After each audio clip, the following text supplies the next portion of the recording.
नमस्कार, मनी गुरु के इस खास कार्यक्रम में आप सभी का स्वागत है। मैं हूं स्वाति रायना। आप में से कई लोग नए साल पर घूमने फिरने का प्लान कर रहे होंगे। वेकेशन पर जाना किसे अच्छा नहीं लगता, पर छुट्टियों पर होने वाले भारी भरकम खर्च का भी ध्यान देना जरूरी है।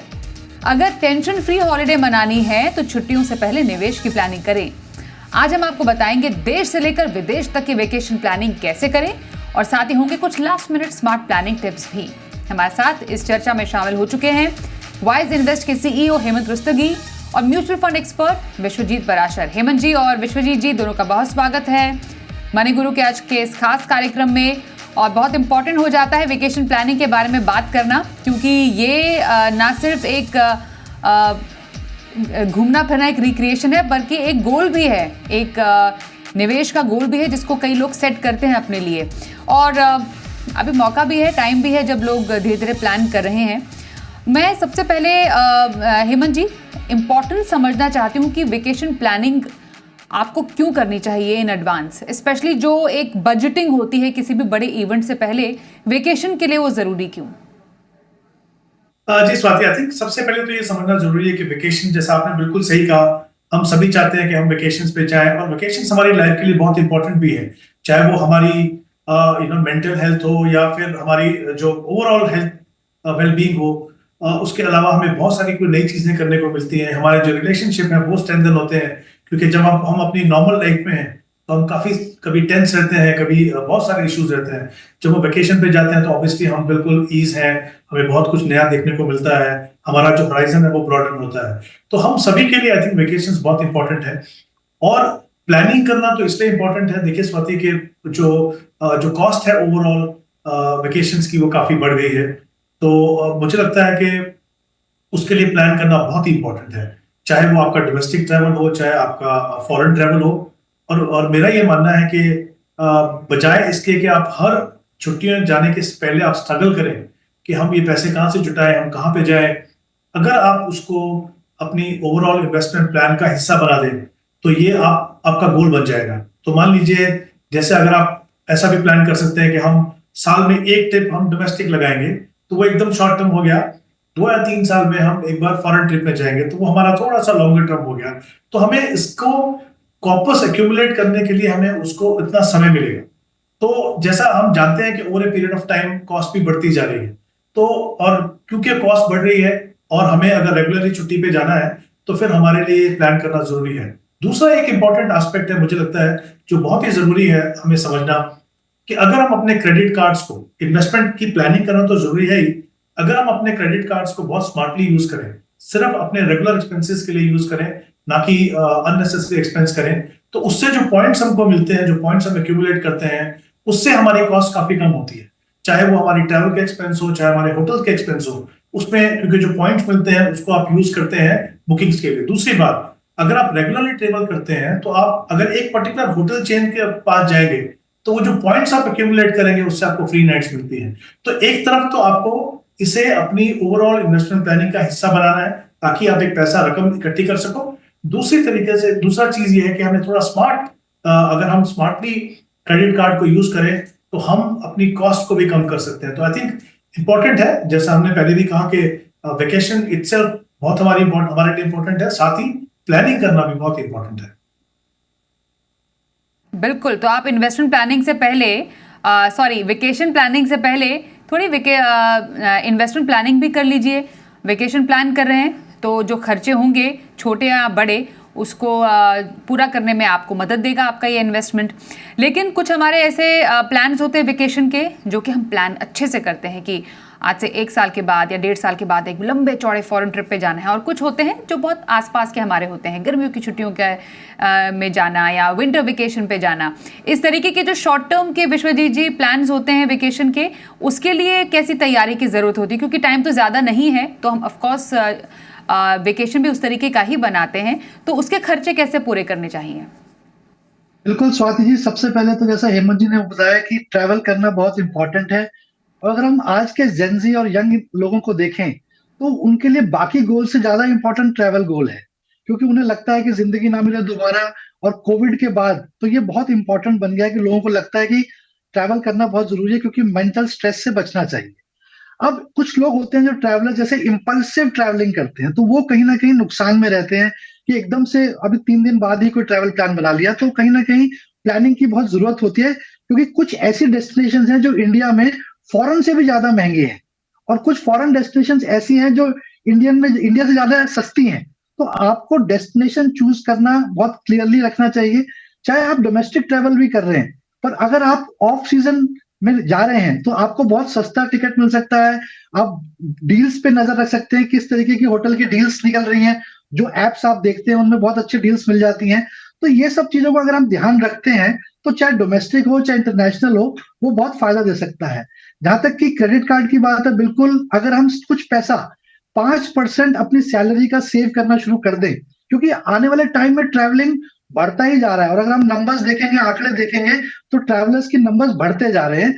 तो मेरे हिसाब से इस गोल को बहुत सीरियसली लेना चाहिए, और कोशिश करनी चाहिए कि 5% अपनी सैलरी का ट्रैवल के लिए अलग से रखना चाहिए। अगर शॉर्ट टर्म है तो किसी लिक्विड फंड में, सेविंग फंड में रख सकते हैं, ताकि आपको सेविंग बैंक से ज्यादा पैसा इंटरेस्ट मिल सके। और अगर थोड़ा लॉन्ग टर्म है, 5 साल 10 साल, जिसे आजकल स्वाति जी बकेट लिस्ट कहते हैं, तो बहुत सारे यंग लोग कहते हैं कि हमने तो एक बकेट लिस्ट बना रखी है कि हम अगले 10 साल कहाँ ट्रैवल करने वाले हैं। क्या क्या हो सकता है कि 2 साल में कोई इंटरनेशनल ट्रिप करना चाहते हैं, 1 साल में 2 ट्रिप करना चाहते हैं। तो अगर आप ये प्लान कर सकते हैं, लिस्ट आपको पता है, डेस्टिनेशन आपको पता है, तो अकॉर्डिंगली अगर आप इन्वेस्टमेंट प्लान बना लें, आप SIP प्लान शुरू कर दें नेक्स्ट 10 ईयर के लिए, 5 साल के लिए, तो आपको बहुत अच्छे इकोनॉमिकली आप ये सारे डेस्टिनेशंस भी कवर कर पाएंगे, और बहुत स्मार्ट ट्रैवलर भी कहलाएंगे। और कोशिश करें जब भी चाहे लोकल भी जाएं तो अपना ट्रैवल इंश्योरेंस जरूर रखें। और इसमें कई सारे फायदे भी हो सकते हैं कि आप अपनी कंपनी में आके जो LTA होता है, जिसको ट्रैवल अलाउंस कहते हैं, उसको भी क्लेम कर सकते हैं, तो वहां पे भी आपको लाभ मिल सकता है। ओके, तो बिल्कुल बिल्कुल तुरंत आने वाला हॉलिडे और एक बकेट लिस्ट वाला जो हॉलिडे होता है, दोनों के लिए प्लानिंग बहुत इंपॉर्टेंट है। मतलब छोटे टाइम में जो आने वाला ट्रैवल है, जैसा विश्वजीत जी ने बताया, हेमंत जी, उसके लिए तो आपको ऐसे जगह पैसे रखने पड़ेंगे जहां से आप तुरंत निकाल सके। लिक्विडिटी बहुत इंपॉर्टेंट है, लिक्विड फंड्स हो गए, डेट के फंड्स हो गए, या फिर कई लोग बैंक अकाउंट में भी पैसे रखते हैं, कुछ पैसे थोड़ा डाइवर्सिफाई करके रखते हैं। पर थोड़ा सा अगर लॉन्ग टर्म वाला जो हॉलिडे है, जिसमें हम सोचते हैं कि हमें एक अच्छी फॉरेन लोकेशन में जाना है, क्योंकि डेफिनेटली पैसे तो बहुत खर्च होंगे ही, उस केस में लॉन्ग टर्म वेकेशन प्लानिंग में इन्वेस्टमेंट के जो तरीके हैं, जब कहाँ कहाँ पर इन्वेस्ट करें, वो कौन से फंड्स या कैटेगरीज हो सकती हैं? जी स्वाति, आई थिंक दोनों के दोनों बहुत ही इंपॉर्टेंट हैं। चाहे आपको एक ऐसा ऐसा ट्रैवल करना हो, जैसे हमने पहले भी बात की कि अगर मान लीजिए हम ऐसा प्लान करते हैं कि हम हर साल विद इन इंडिया एक ट्रिप करेंगे, और फॉरेन ट्रिप करने के लिए, क्योंकि फॉरेन में जाने के लिए आपको समय भी थोड़ा ज्यादा चाहिए होता है, और आप ये चाहते हो कि एक बार जब आप बाहर जा रहे हो तो फिर आप कुछ कंट्रीज को आप कवर करो, तो उसमें एक्सपेंस भी ज्यादा होता है, समय भी ज्यादा लगता है। तो वो एक over a period of time आप करते हैं, मे बी 2 साल में, मे बी 3 साल में, डिपेंडिंग ऑन आप कितना समय निकाल पाते हो, आप कितना पैसा उसके लिए एलोकेट कर पाते हो। तो वो एक थोड़ा सा उसमें आपको समय मिलता है उसको आप उसको बनाने के लिए। तो जाहिर सी बात है कि जब हम विद इन 1 ईयर हमको पैसा चाहिए, तो वहां पे आपको कोई वॉलेटिलिटी नहीं चाहिए, आप रिटर्न को नहीं देख रहे हो, आप सेफ्टी को देख रहे हो, और आप साथ में ये भी देख रहे हो कि वो पैसा जब मुझे चाहिए बहुत आसानी से मुझे मिल जाए। तो ऑब्वियसली वहां पे लिक्विड फंड एक बड़ी अच्छी ऑप्शन है। बट जहां पे मुझे 2-3 साल का समय है, तो फिर मुझे लगता है कि कुछ हाइब्रिड फंड ऐसे हैं जहां पे मैं थोड़ा सा अपना जो कॉर्पस बना रहा हूं उसमें मदद मिलेगी मुझे अच्छे रिटर्न से, और साथ ही वॉलेटिलिटी भी बहुत ज्यादा नहीं है। तो वो डिपेंड करता है आपका टाइम होराइजन कितना है। तो आप जैसे इक्विटी सेविंग है, जहां पे रेस्ट्रिक्टेड एक्सपोजर है इक्विटी के अंदर, वो आप देख सकते हैं। अगर आपको पूरा बिल्कुल डेट नहीं चाहिए तो आप शॉर्ट टर्म डेट देख सकते हो, या फिर आप अगर 3 साल का समय है तो फिर मे बी थोड़ा आप एक एलोकेशन जो है मिक्स कर सकते हैं आप इक्विटी सेविंग और बैलेंस एडवांटेज में। तो ये इस तरह का पोर्टफोलियो बनाने से फायदा ये है कि कहीं ना कहीं जो आप कॉर्पस एक्यूमुलेट करना चाहते हो उसमें वो कंट्रीब्यूट भी करेगा। अब क्योंकि चाहे थोड़ा सा भी एलोकेशन इक्विटी में हो, वहां पे वॉलेटिलिटी जाहिर सी बात होने वाली है। तो आप कोशिश ये कीजिए कि आप SIP से इन्वेस्ट करें, तो वो जो वॉलेटिलिटी का इम्पैक्ट है वो कम हो, और जो आपका जो ऑब्जेक्टिव है लिक्विडिटी का वो भी कंप्रोमाइज नहीं हो, और आपको थोड़ी सी मदद मिले आपके जो कॉर्पस एक्यूमुलेट करने में। तो क्लियरली जो भी इन्वेस्टमेंट आप चुने, लिक्विडिटी बहुत इंपॉर्टेंट है, और वो आपके टाइम होराइजन की जैसा जो बाकी गोल्स में आप हमेशा कहते हैं, इस गोल में भी टाइम होराइजन बहुत इंपॉर्टेंट है। उसके हिसाब से आप ऑप्शन देखिए, और लकीली म्यूचुअल फंड के पास ऐसी ऑप्शन है कि आप जितना भी जैसा भी आपका टाइम होराइजन हो उसके हिसाब से अपना पोर्टफोलियो बना सकते हो। बिल्कुल। और ट्रैवल इंश्योरेंस की विश्वजीत जी, क्योंकि आपने बात की थी, ट्रैवल इंश्योरेंस को लोग ज़्यादा इंपॉर्टेंस देते नहीं है। ज़्यादा इंपॉर्टेंस तब देते हैं जब बहुत दूर जाना हो या ऐसी लोकेशन पे जाना हो जो कि थोड़ी सी एक्सपेंसिव हो। कब ट्रैवल इंश्योरेंस ले और कब अवॉइड किया जा सकता है? बिल्कुल स्वाति जी, देखिए ट्रैवल इंश्योरेंस का सबसे बड़ा लाभ तो यह है कि अगर आप किसी दूसरे डेस्टिनेशन पे जाकर बीमार हो जाते हैं, जैसे यूरोप कंट्रीज या किसी और एडवांस कंट्री, ऑस्ट्रेलिया, यूएस जैसे कंट्रीज में आप गए हुए हैं और वहां बीमार पड़ गए, तो आपका पूरा जो जितना भी आपने बजट रखा हुआ था वो सारा गड़बड़ हो सकता है, क्योंकि वहां पे मेडिकल ट्रीटमेंट बहुत कॉस्टली है। तो कई कंट्रीज में तो ये मैंडेटरी है, तो बेस्ट है कि आप ट्रैवल इंश्योरेंस लेके जाएं, क्योंकि अगर वहां पे बीमार हो गए तो आपका सारा कॉस्ट जो है उस ट्रैवल इंश्योरेंस से निकल जाएगा। कुछ डोमेस्टिक में लोग कॉम्प्रोमाइज कर लेते हैं कि भाई आसपास जा रहे हैं तो, क्योंकि उनका ऑलरेडी इंडिया में मेडिक्लेम होता है तो उससे कवर हो जाता है। तो मेरे ख्याल में जब भी आप किसी विदेश यात्रा को प्लान करें तो जरूर ट्रैवल इंश्योरेंस का इस्तेमाल करें। बिल्कुल। तो ट्रैवलिंग आपको करनी है कहीं पर भी, उसके टिप्स, स्मार्ट टिप्स ज़रा मैं आपको दे दूं। हमारे दोनों ही जो एक्सपर्ट्स हैं उनकी बातों को दोनों को कंबाइन करके एक तो ये भी है कि आप बजट बनाइए। डेफिनेटली बजट बनाना बहुत इंपॉर्टेंट है, लेकिन पहले से तैयारी करना भी ज़रूरी है। तो कई बार आपको फ्लेक्सी फेयर का फ़ायदा मिलता है, तो फ्लाइट बुक करते समय फ्लेक्सी फेयर भी आप चुन सकते हैं। ट्रैवल इंश्योरेंस की बात की, ट्रैवल इंश्योरेंस ज़रूर ले। क्रेडिट कार्ड पर अगर ट्रैवल करना चाह रहे हैं तो ऑफर्स बहुत सारे मिलते हैं, इसका इस्तेमाल करें, जिसका हेमंत जी ने भी जिक्र किया। फॉरेन ट्रैवल के लिए पासपोर्ट आपको अप टू डेट रखना है, ध्यान रखिए। और वीज़ा जो है कई कंट्रीज़ के लिए बहुत टाइम लगाता है देने में, मिलने में, उसके लिए ज़रूर टाइम पर अप्लाई कीजिए। फ्लाइट और होटल बुकिंग, क्योंकि न्यू ईयर का टाइम होता है या बाकी जो पीक आवर्स सीज़न होता है उसमें होटल बुकिंग का में समय लगता है, तो एडवांस भी कर लें तो सस्ते में ऑफर मिल जाएगा। ट्रैवल बजट एज यूजुअल बनाना ज़रूरी, और एक बजट बनाएंगे तो फिजूल खर्ची से भी आप बचेंगे। तो कुछ इंपॉर्टेंट स्मार्ट टिप्स हैं जिसको ध्यान में रखने की ज़रूरत है जब आप ट्रैवल का अपना प्लान बना रहे हैं। आइए पहले सवाल की तरफ बढ़ते हैं। हमारा दर्शक इस वक्त हैं सत्यजीत, इस वक्त हमारे साथ हैं सत्यजीत माली। नमस्कार सर, आप अपना सवाल जानना चाह रहे हैं, आपने हमें भेजा था कुछ इन्फॉर्मेशन, थोड़ा डिटेल्स और देंगे?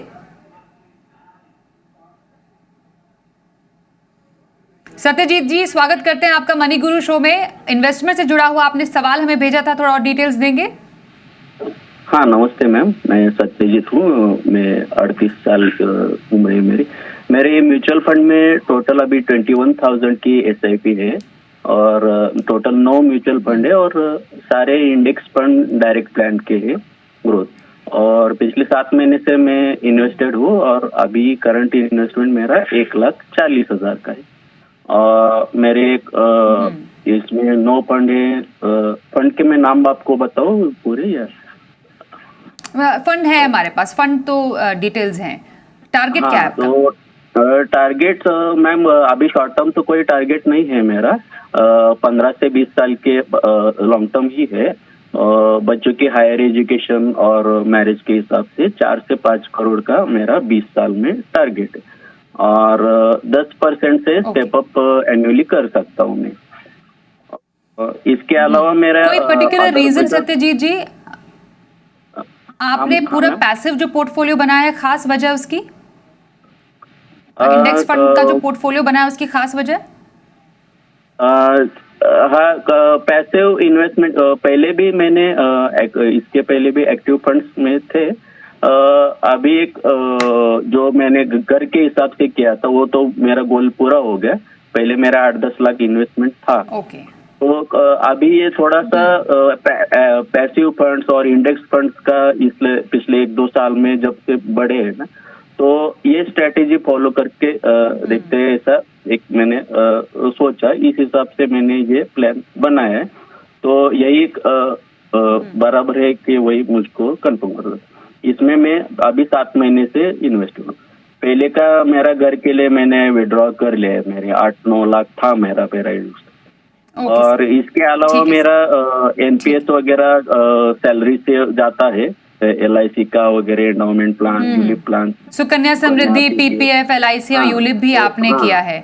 ऑल राइट, डिटेल्स मैं अब अपने एक्सपर्ट से जान लेती हूँ। बिल्कुल हेमंत जी, सर इनके पोर्टफोलियो पर नजर डालिए ये समझना जरूरी था कि पूरा पैसिव पोर्टफोलियो बनाने के पीछे वजह क्या है, जिस इन्होंने बता भी दिया। अब बताइए सर, कैसा लग रहा है इनका पोर्टफोलियो? जी स्वाति, आई थिंक दो तीन इंपॉर्टेंट एस्पेक्ट है। एक तो जैसे आपने बिल्कुल सही कहा और उनसे डिस्कस भी किया आपने कि पूरा का पूरा जो पोर्टफोलियो है वो इंडेक्स फंड्स का है। विद इन दैट ऑल्सो हम देख रहे हैं कि फंड ऑफ फंड्स भी हैं और साथ में जो स्मार्ट बीटा फंड्स है वो भी है यहाँ पे। तो उसके ऊपर हम थोड़ा सा आगे जाके बात करते हैं। उससे पहले देख लेते हैं कि इनका जो टारगेट है वो पूरा होने के कितने चांसेस हैं। तो इनकी जो करंट एसआईपी है वो 21,000 की है और ये कमिटेड है कि वो हर साल 10% से अपनी एसआईपी को बढ़ाएंगे।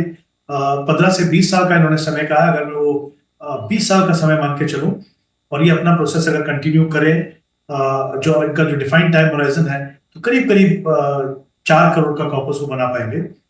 अब इन्होंने कहा कि इनका जो टारगेट है वो 4 से 5 करोड़ का है। तो वहां पे भी अगर मैं अपर लिमिट लेके चलूं 5 करोड़ की, तो इसके अलावा उनकी जो बाकी इन्वेस्टमेंट है, सुकन्या समृद्धि की इन्वेस्टमेंट है, एनपीएस की है, पीपीएफ और दूसरी जो इन्वेस्टमेंट है वो भी इनके कॉर्पस में कहीं ना कहीं कंट्रीब्यूट करेगी। तो मुझे लगता है कि काफी लंबा समय है इनके पास और तो ये अपने जो टारगेट तक पहुंच जाएंगे। आई थिंक वो तो हो जाएगा। अब मैं पोर्टफोलियो के ऊपर आऊं तो ये बात सही है बिल्कुल कि जो पैसिव फंड्स हैं वो आपके पोर्टफोलियो में एक इंपॉर्टेंट रोल प्ले कर सकते हैं। बट ऐसे बहुत सारे एग्जांपल्स हैं और ऐसे बहुत सारी अपॉर्चुनिटीज हैं फंड मैनेजर के लिए, जहां पे जो एक्टिवली मैनेज फंड है वो आपको मार्केट बीट करके आपको बेहतर रिटर्न दे सकते हैं। तो मुझे लगता है कि आइडियली स्पीकिंग एक कॉम्बिनेशन होना चाहिए इंडेक्स फंड्स का और जो एक्टिवली मैनेज फंड है। तो आप डेफिनेटली, मुझे लगता है वो एक बेटर ऑप्शन है। तो जो एग्जिस्टिंग फंड्स हैं उनमें से दो, जैसे एक नैस्डैक फंड है उनके पास, ऑब्वियसली कुछ पैसा जो है वो आपका इंटरनेशनल मार्केट में हो, from geographical diversification point of view से वो अच्छा है।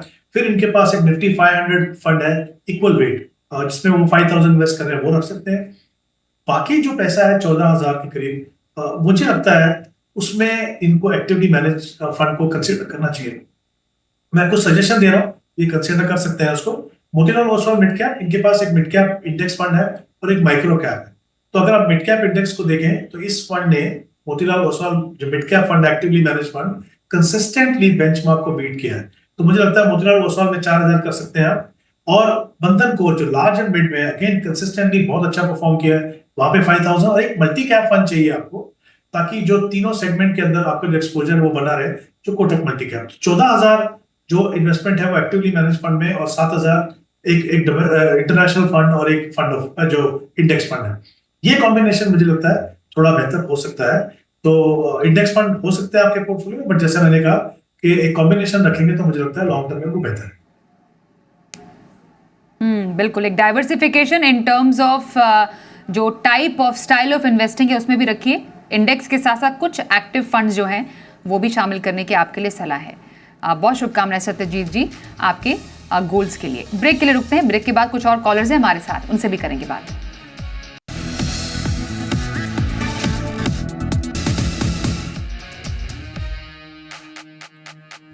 मनी गुरु में अब अगले कॉलर से बात करते हैं। सुनीत प्रताप जी इस वक्त हमारे साथ हैं। नमस्कार सुनीत जी, स्वागत करते हैं सर मनी गुरु में। आपने अपना पोर्टफोलियो से जुड़ा सवाल भेजा, प्लीज कुछ और डिटेल्स देंगे?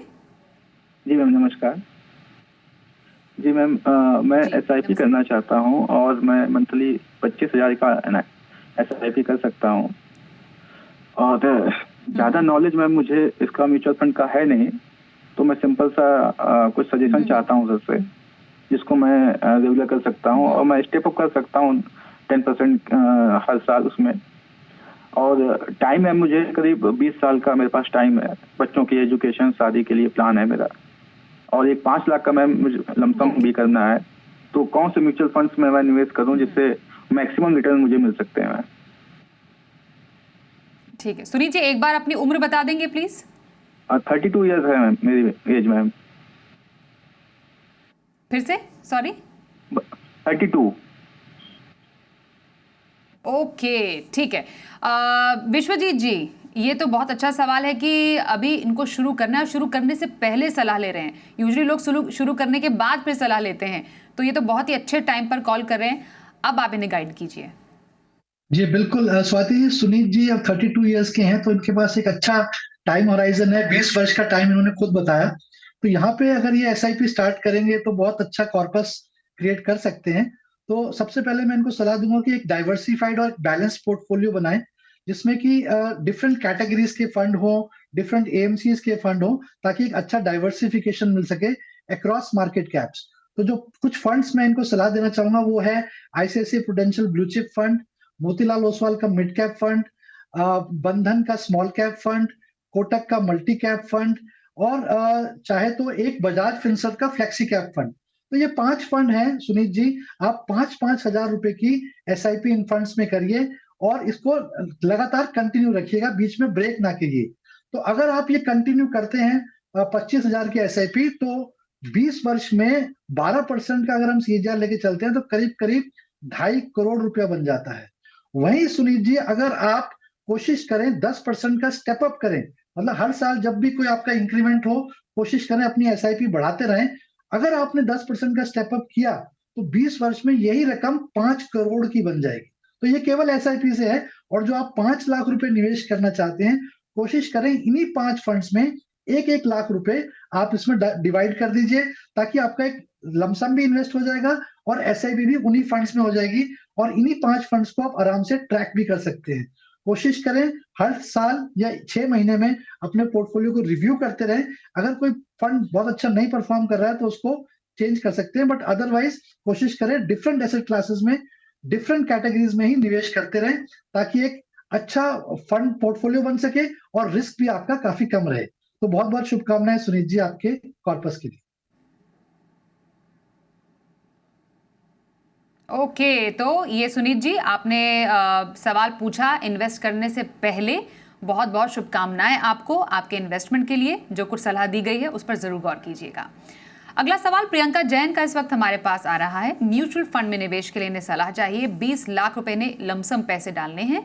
बच्चों की पढ़ाई के लिए 6 साल तक का इन्हें निवेश करना है। 1 करोड़ के अगर इन्हें कॉर्पस लेना है, टारगेट लेना है, तो कितनी एसआईपी रकम इनके लिए सही हो सकती है? एक बैलेंस पोर्टफोलियो कैसा रह सकता है? हेमंत सर, एक बैलेंस पोर्टफोलियो प्रियंका जी के लिए आप प्लीज सजेस्ट कीजिए। अगर 20 लाख रुपए तो उनके पास पड़े हुए इकट्ठा, लेकिन लगाएं कहाँ, ये सबसे बड़ा सवाल। जी स्वाति, आई थिंक यहाँ पे एक बहुत इंपॉर्टेंट एस्पेक्ट है कि उनका जो टाइम होराइजन वो 6 साल का है, बहुत लंबा नहीं है ऑब्वियसली, लेकिन जितना भी समय तो हम कोशिश करते हैं कि उसमें ऐसे कुछ इन्वेस्टमेंट ऑप्शन देखें जो, जैसा उन्होंने कहा, कि एक बैलेंस पोर्टफोलियो बने और अपना जो बहुत इंपॉर्टेंट गोल है बच्चे की हायर एजुकेशन के लिए वो एक पूरा हो सके।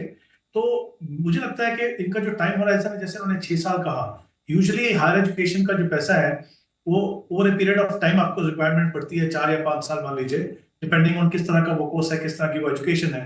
तो मेरा ये मानना है कि जो उनका जो एवरेज होल्डिंग पीरियड है वो इससे लंबा होगा, करीब करीब 8 साल का टाइम होराइजन हम मान के चल सकते हैं 6 साल की बजाय। तो इन्होंने कहा कि जैसे 20 लाख इनको इन्वेस्ट करना है, तो 1 करोड़ तक पहुंचने के लिए करीब 60,000, अगर मैं 6 साल पकड़ के चलूं तो एसआईपी की रिक्वायरमेंट होगी 60,000। बट अगर मैं 8 साल मान के चलूं, जो मुझे लगता है वो प्रैक्टिकल तरीका होगा उसको देखने का, तो वहां पे इनको 40,000 रुपीज की एसआईपी करनी होगी। 20 लाख की लमसम के अलावा 40,000 की एसआईपी करेंगे। बैलेंस पोर्टफोलियो जो बनेगा डिपेंडिंग ऑन टाइम होराइजन, और हम कोशिश भी ये कर रहे हैं कि थोड़ी अच्छी रिटर्न भी मिले उनको। तो एक hybrid fund, ICICI Pru equity hybrid, वो देख लीजिए। एक लार्जर मिड कैप में मोतीलाल ओसवाल लार्जर मिड, क्योंकि मैं यहाँ पे समय जो है वो 8 साल का लेके चल रहा हूँ। एक Kotak hybrid fund, equity hybrid fund है, और एचएसबीसी फ्लेक्सी कैप, जहाँ पे ज्यादा पैसा जो है वो लार्ज कैप में जाता है। इन चारों फंड्स में 5-5 लाख रुपए इन्वेस्ट कीजिए, और इन चारों फंड में 10-10 हजार की एसआईपी अगर आप करें, तो अगर आप एक प्रोसेस कंटिन्यू करते रहे तो 6 साल के बाद पैसा निकालना शुरू कर सकते हैं आप। बट क्योंकि आपको 4 या 5 साल के over a period of time आपको पैसे की रिक्वायरमेंट होगी, तो ये एक अच्छा वेल बैलेंस पोर्टफोलियो है जो मुझे लगता है आपको अपने लक्ष्य तक पहुंचाएगा। बिल्कुल, तो ये प्रियंका जी के लिए सवाल है। सवाल का पर सलाह है कि कहाँ पर आप इन्वेस्ट कीजिए अपने लमसम इन्वेस्टमेंट, और कितना आप बना सकती हैं लगभग बच्चों की पढ़ाई के लिए कम से कम 6 साल के बाद। बहुत धन्यवाद करेंगे आपका हेमंत जी और विश्वजीत जी हमारे साथ इस चर्चा में शामिल होने के लिए। ब्रेक का भी वक्त हो गया है, पर खबरें जारी रहेंगी। देखते रहिए जी बिजनेस।